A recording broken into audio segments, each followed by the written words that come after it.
You finally hired an assistant. You were expecting leverage, but now you're managing more, not less. The assistant was not the problem, it was the setup. Most assistant hires don't fail in month 3, they fail in week 1, when the groundwork is missing and expectations are misaligned. In this video, I'll walk you through the 5 most common mistakes I've seen from thousands of first-time hires so you can get it right the first time. Here's what most people don't realize. Hiring an assistant isn't the finish line. It's the starting line for a different kind of work, the kind that builds compounding freedom. At Wing, I've seen thousands of assistant-client pairings, and almost all of the success stories have one thing in common.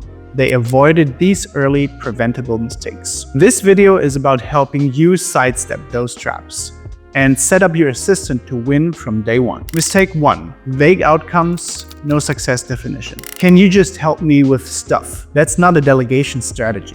That's a productivity trap waiting to happen. The most common mistake I see, founders hand over a category, not an outcome. You say, I need help with social media. But what you really mean is, I want to publish 3 polished posts a week without writing them myself. Assistants want to win, but if you don't define what winning looks like, they can't build toward it. They're just reacting. If you can't define the outcome, you'll end up managing inputs. And that's not delegation, that's a duplication. Mistake 2, no playbook or process. Even when founders get clear on outcomes, they often skip the part that makes those outcomes repeatable. If the system only lives in your head, it's not a system.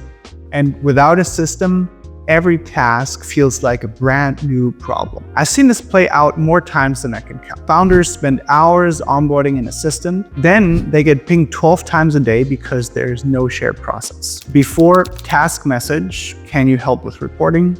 After, Google Doc plus Loom walkthrough, weekly KPI report, steps 1 through 3, with links to dashboard plus owner expectations. You don't need a Notion empire or a 60-page SOP. You just need one repeatable way to explain the thing, so you never have to explain it again. A good assistant can do the work. A great one can run the system, but only if you give them one. Mistake 3.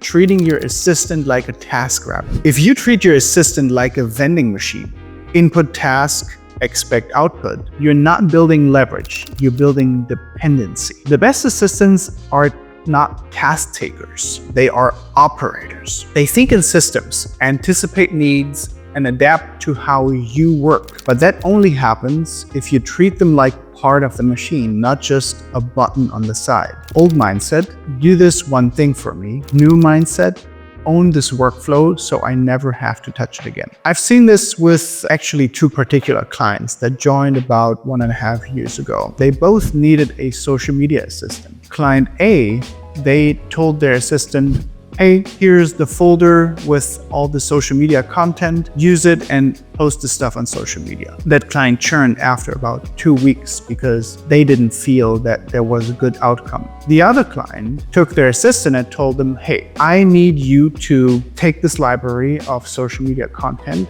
and I want you to increase the followership of my Instagram channel by 1,000 followers every week. And guess what?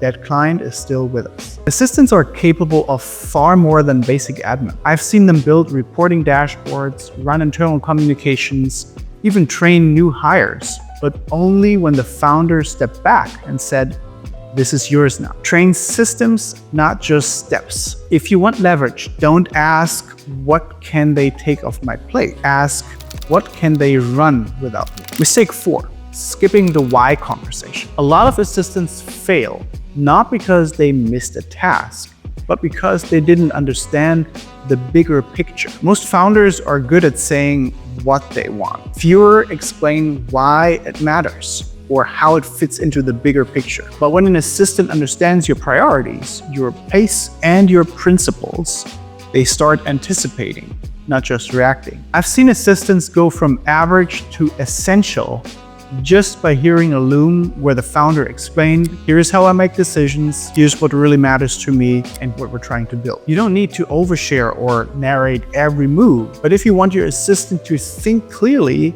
You need to show them how you think first. People rise to the level of clarity they're given. And if you want better output, start by sharing the why. Mistake 5. Expecting magic without management. Here's the myth. You hire an assistant and suddenly everything runs itself. Here's the reality. Even top-tier assistants need guidance, calibration, and feedback, especially early on. The most common failure point I see, founders vanish.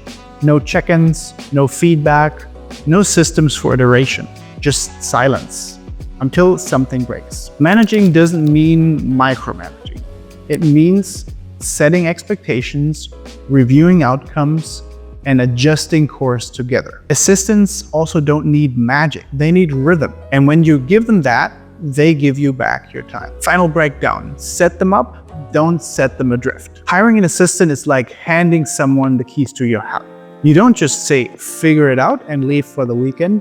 You show them where things are, what matters, and how to take care of what you've built. Assistants don't need you to be perfect, but they do need you to be intentional. Give them clarity, give them context, give them connection. And that's how you build real leverage and avoid early regret. If you're hiring your first assistant or even just thinking about it and want to avoid these mistakes, start with the checklist I have linked below. And if you want to get matched with a well-trained, curious assistant, check out wingassistant.com. We've helped thousands of founders, managers, and busy creatives to manage delegation to get a real advantage, not just outsource another task. Your time is too valuable to waste on false starts. Start smart and build something that frees